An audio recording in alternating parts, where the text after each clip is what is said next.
So, starting with sort of your childhood, you had kind of a tough time growing up, right? I've seen tougher, yeah, but no, I was definitely one of those troubled kids growing up. But it's all fundamental in retrospect, you know. It made a man of me.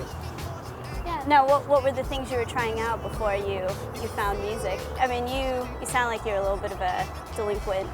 Delinquent, yeah. I was a bit of a delinquent.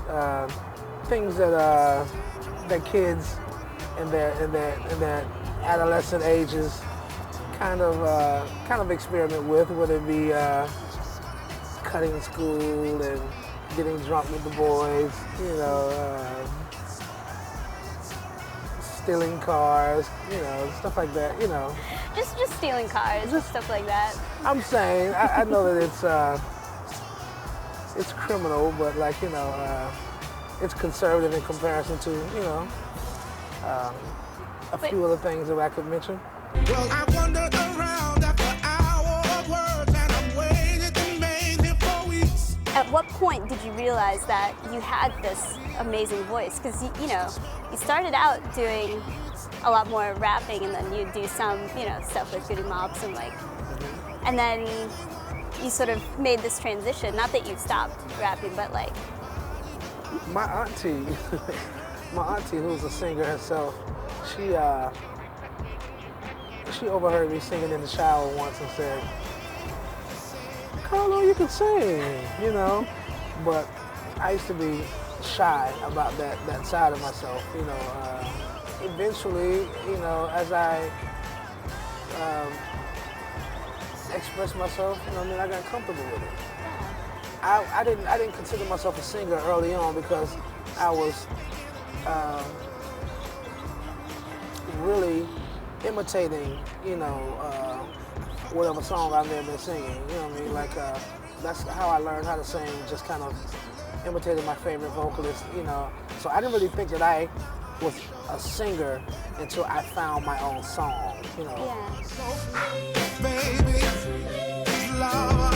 I needed and I wanted, you know, a cause, you know, to be a part of, the same way that, you know, young kids join gangs and things of that nature.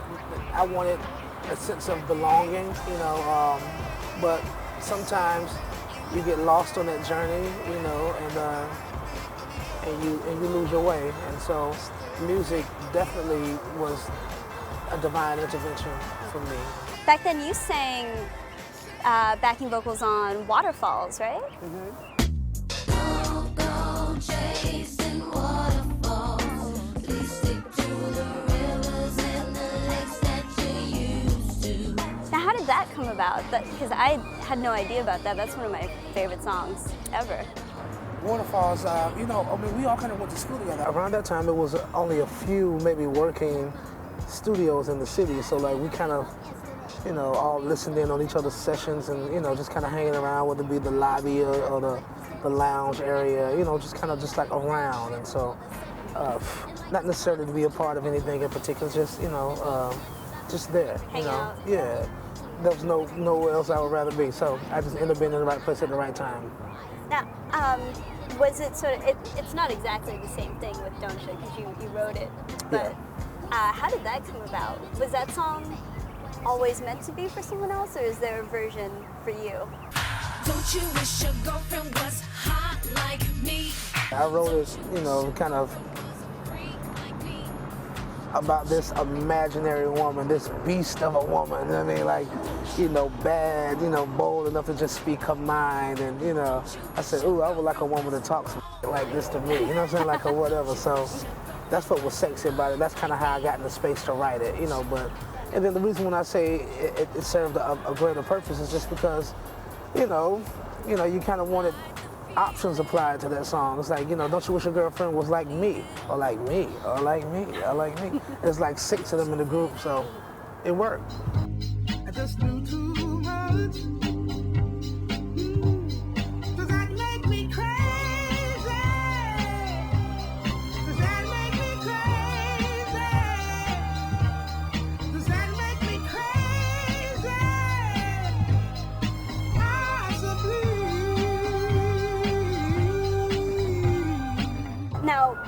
I remember when that song came out at first, sort of before it was on radio. I mean, right away I knew that was going to be a big song. Did you have that? You must have had that feeling. No, no, I didn't. I didn't have a clue. I felt like I was doing something equally eccentric, you know, if not more, when we were doing Gnarls Barkley. And that song is more or less about, you know, our insistence, you know what I'm saying, like on going our way.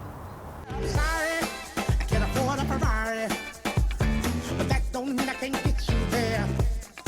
I guess he's an Xbox, and I'm more Atari. But the way you play your game ain't fair.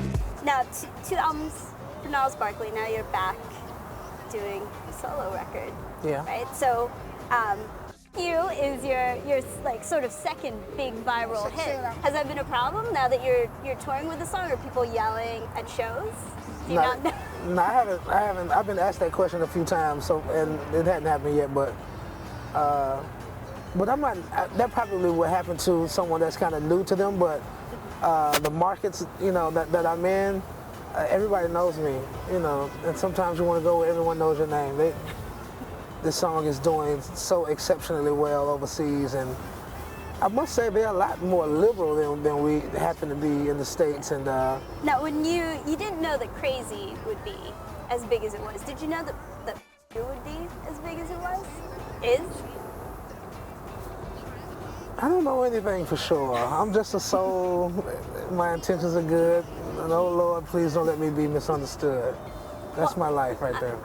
It's big on the account that it's called "You." I mean, like, you know, I think everyone is making use of this golden opportunity, you know, to break the rules and rebel just a little bit, even if it's just for 3 minutes. You know what I'm saying? Or however long the song is. Does it still feel good every time you get to sing it? It's great. It's awesome. And the rest of the album is a lady killer, right? Like, it's a little bit mean. In all actuality, I'm not talking at all. I'm thinking out loud because they're driving. You see what I'm saying? Yeah. So I'm just kind of, this is my thinking. It's all taking place. Yeah. Y'all. I should have said y'all. Both of y'all. Your mama, your dog. I can't stand none of y'all. The hell with you. But the rest of the album's so sweet, right? I'm still sweet. Yeah. You know, but that song is, I mean, what's more charming than sense of humor, you know? Yeah. Right? I love you.